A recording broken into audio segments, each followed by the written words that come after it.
Hey, how you doing, everyone? Welcome back to Big Frog's 4x4.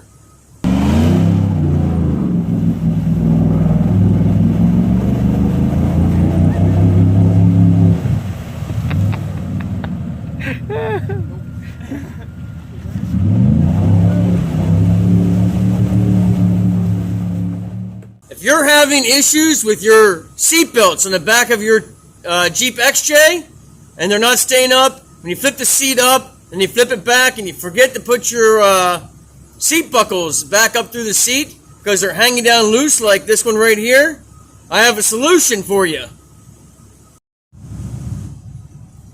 And what I did on the other side was, since the elastic here is getting worn out and it just lets the seat belt fall, I took it, I put a pin in, and I twisted around a few times. Then grab a zip tie.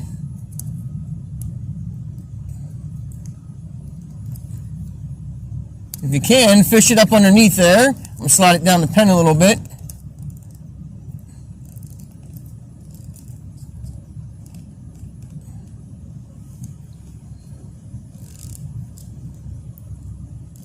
Make sure you keep a hold of it.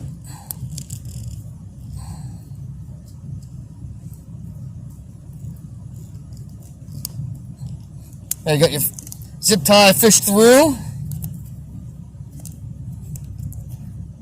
And then take your wrap there.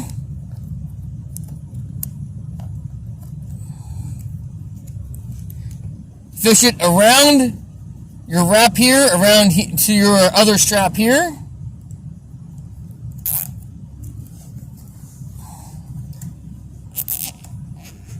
And pull it tight. Then I'm going to take a utility knife and I'm going to cut that off right flush. Don't use side dikes or something because that can leave a sharp edge. Take a utility knife and I'm going to cut that flush off right there. This blade on this one's pretty dull, but that way when someone, if having to wrench this down in there, they don't cut their hand on it. And there you go. Seat belts will stay stuck up. So now to demonstrate, here it is. No more seat belts falling down through, the buckles falling down through. I hope you found this tip useful. I just figured this out today. I'm like, I'm going to try this and see what happens. So if you got limp ones like that, if your elastics all wore out, try the zip tie trick. Who knows, it might last a long time. Thanks a lot. Thanks for watching Big Frog's 4x4. Don't forget to like and subscribe, and as always, God bless.